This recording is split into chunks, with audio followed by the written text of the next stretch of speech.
Hello and welcome to the Car Care Nut Shop and Toyota and Lexus air suspension. We don't have a lot of models that have really a sophisticated air suspension except the LS, but the GX470 and the GX460 do have air suspension in the back. Let me talk to you a little bit about air suspension.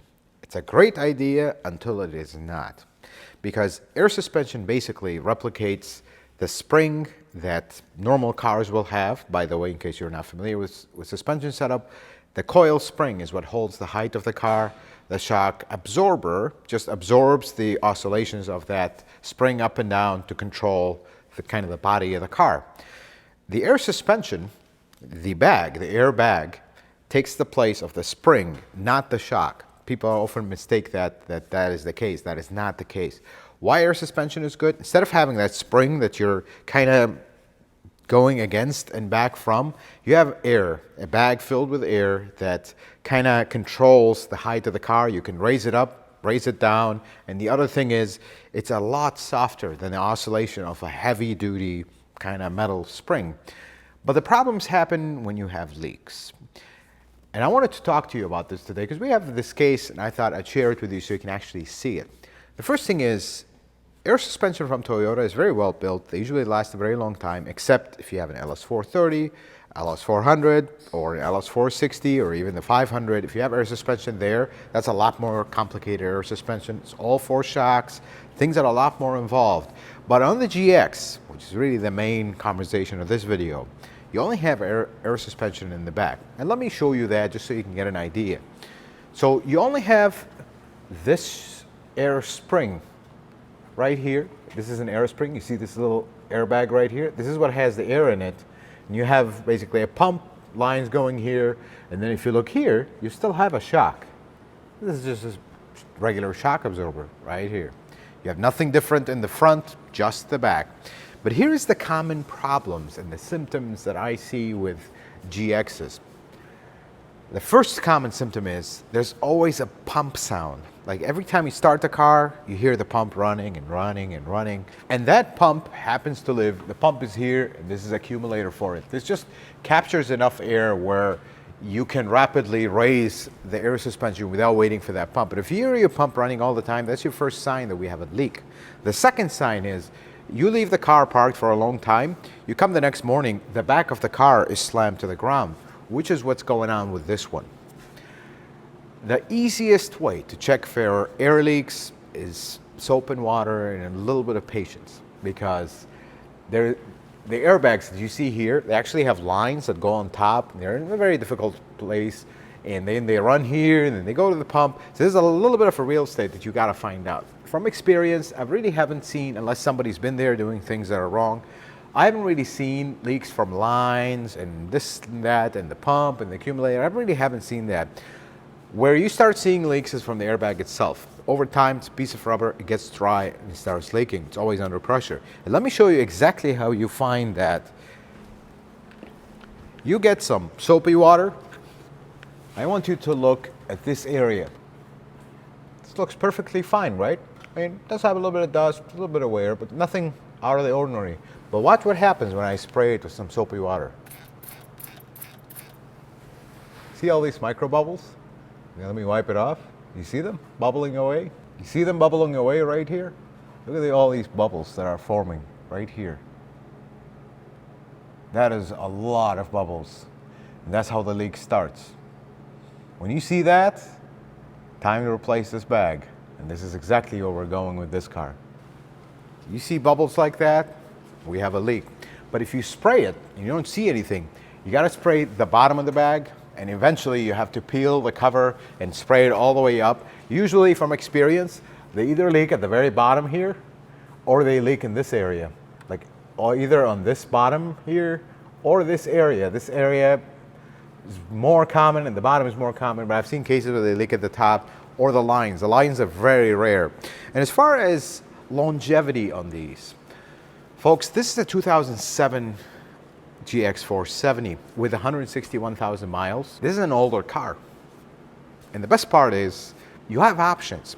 Do you want to retain your air suspension? You like it? Do you see it useful? You can replace these bags. They're actually not astronomical considering what they are. If you go compare it to any other manufacturer with air suspension, they're astronomical. Now, if you have an LS, Lexus LS that has full air suspension, they are very expensive because there you're not buying the airbag alone, you're buying the airbag and the shock in one unit. That's why they're so expensive. Here, this is actually not extremely expensive, but here is a very important part. You catch this at this stage and you fix it, nothing happened. You replace the spring, air spring, and we're good. Usually replace both sides is the best idea. But if you leave this, it's eventually going to wipe up the pump because the pump is going to continuously run to keep this car up, and eventually it overheats and it's gone. So when you have leaks, fix them right away or do something about them right away. And here's what you do if you don't want the air suspension and don't want to deal with this. And people write essays about the air suspension problems and how we don't like them. Actually, great. I own a GX460. It has air suspension. I love it. It actually serves a purpose. However, if you don't want to deal with them, this GX came with an option without the air suspension. Same thing with the 460. You can actually convert it to coil springs and cancel out the system, pull the fuse and whatnot. Now you don't have air suspension anymore. Same thing with the LS. You can get a conversion kit, or better yet, you can just go buy the OEM stuff for the model that doesn't have air suspension. And now you have OEM parts, rides great, without the air suspension. So I wanted to share this with you because if you go look at companies like Mercedes-Benz, they make the best air suspension, their aromatic system. I'll tell you from experience, personal and professional. They make the best air suspension system for ride quality. Reliability, however, that's a whole different story. They love to leak all over the place. This is not that. This is first not as aggressive as that of like the Airmatic, if you hear about it from Mercedes. The second thing is they're a lot better built. And this is a very old design. I mean, the GX460 has the exact same design. Literal down to everything. It's not the same part, but exactly the same design. Nothing really changed. They're very reliable until we get to this point. But if you're the original owner of this car, this is just over 15 years old, I mean, you have to replace an air shock. But here's the other problem with this particular car, and that I want you to watch for. The owner thought they had a leak, but they also mentioned the car is bouncy. I feel like there's something wrong with the air suspension. Bouncy with air suspension, if the car is sitting at the correct height, is not the airbags. That you have to watch out for. But when this airbag completely goes out and the pump stops and the car drops, like you'll see it dropping in the bag, then it'll be a bouncy ride, but that's because you don't have a spring. You're just sitting, crushing this spring and sitting. And if you look at this side, this is another sign that you're crushing your spring. Do you see this, how it's deformed like this? When the spring crushes and comes down, it actually caught this and crumpled it. If you see this all crumpled up like this, that's a sign you're crushing your bags. But you should be able to see it because this car kind of came down. But the real problem with this particular case, if you come look at the shocks, you see this oil right here, the dried up oil?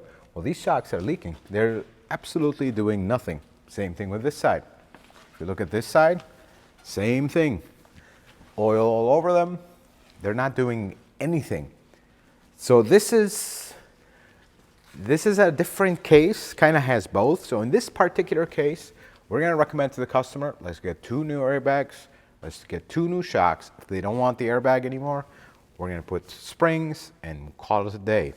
This is the way with air suspension, folks. Don't be afraid of Toyota air suspension, except in LS. Be careful because these can get very expensive. But for the GX's case, they're really not scary. They work pretty good for their intended purpose, but don't be afraid of them. If you see one with an airbag, at some point you might have to do something, but so is a spring that gets rusty and breaks, so is a shock that wears out and goes. Same thing with the airbag, and it's not a huge deal if you catch it at the right time and don't let the pump burn out. And while we are here, before we wrap up this video, let's take a look at the rest of this GX. Because we already know we need 2 airbags, we need 2 shocks here. Let's look at the brakes. Brakes look pretty good here. I don't have any issues. Tires have seen better days. So when you see stuff like this on tires, this is dry rot right here. Hope you can see it well on camera. It's time to start looking for tires. Tires get dry rotten. How about the rest of it? Yeah, I see that all over. What is the date on this tire? You gotta always check the date, see? 11th week of 2015. These tires are 8 years old. It's time to get new tires, I think. Now, the rest of the suspension in the back looks pretty good. I don't see any issues. This particular caliper, I actually felt it really hard to turn this wheel. Wonder if we have something locked up. Oh, this is the parking brake sticking. And we're gonna have to look into this and address it. But another thing, if you see this, do you see this little oil here? Looks very, not a big deal. It's actually a huge deal when you see that. That is an axle seal leaking. So this is the housing of the axle of the rear differential, and this is the plate where the wheel bearing is right here, and then there's a seal here that keeps diff oil inside. Whenever you have a truck with a live rear axle like this, you gotta fix an axle seal leak, because if you have drum brakes, it's gonna ruin your drum brakes. And even if you don't, first you're gonna run low on diff fluid. Second, it's eventually gonna make its way on the brakes and ruin them. As soon as you get gear oil on brake pads or shoes, it's over. So at this point, I think the parking brake is over. I don't really see it all over the brakes, so this is a good time that we catch it. But if you have a truck, always check them. If you see oil around here, time to do that axle seal. Let's look at the rest of it. Frame does have some rust, but it's actually not horrendous. I know if you live in Florida, this is horrendous, but this is to us not bad. Exhaust has been replaced at some point. This says Auto Part International, finest aftermarket stuff. That's okay. Then we look at this. We have a little leak. It's not a huge leak from the output shaft to the transfer case. It's that little seal, not a big deal. It's not even a big leak. So we'll let them know about that as well. Transmission, really everything is dry. I drove this already. We don't have any issues with the transmission. It shifts pretty good. Now, the front. You see signs of grease here, and then I think the same thing on this side. And you see signs of grease all over the place. So here's what happened here in my estimation, and just looking at this. You look at this axle, this is an aftermarket axle, and same thing on the other side. And the way I know is this is not painted, and it got all rusty very quick. It's like a very strange color of rust. Same thing on this side. The original axles, this part is painted, so it's not gonna have this appearance. These are aftermarket axles. They've been replaced at some point, and then this grease is actually the old grease from the previous CV boot that leaked.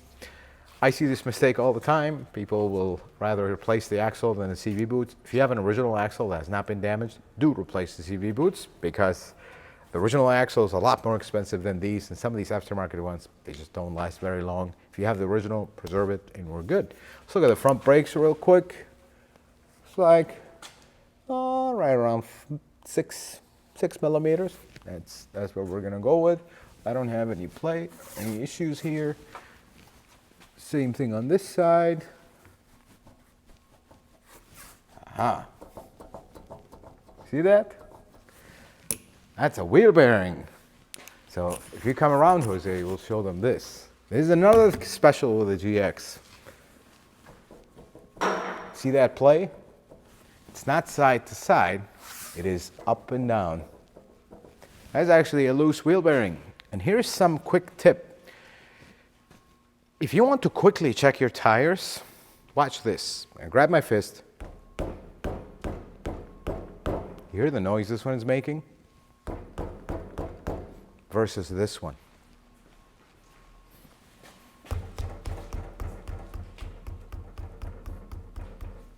I hope you can catch that on camera. Because this wheel has movement, you can immediately hear it. Sometimes the movement is so minute that if you're doing it in a rush, you won't feel it. But if you do this, this is super clear. Listen to this. This one. Now you hear other stuff rattling here, but very obvious difference. Sometimes you'll have very little play and you're like trying to figure it out, but if you do this and put your hand on things, you'll actually feel it and kind of isolate where it's at. Otherwise, sway bar links are good. Another thing that is common with these is these bushings, the sway bar bushings. You see how this one moves? Has very little movement. That movement in the GX and the 4Runner equals a lot of noise over bumps. Let's check this side. See, it's very little movement, but that's all it takes. When you see the giant gap here, that's how you know these are worn out. It's super common. If you ever do these in rusty cars, this bolt loves to break, so be careful. If this does break, knock out the nut on the inside, and then you can put a nut through here. It's very difficult, but it can be done because that welded nut sometimes breaks. But otherwise, with this car, I don't see much going on. Engine's nice and dry. The customer was asking about a timing belt, which doesn't seem to have a sticker. We're gonna have to pull some covers. Front tires are almost also shot. Do they have the same date? Let's take a look here. Yep, same date, 11/15. This definitely needs tires. Let's look at the front of the frame. I don't see any rot here. Usually it's a common place for them to rot. I don't see issues.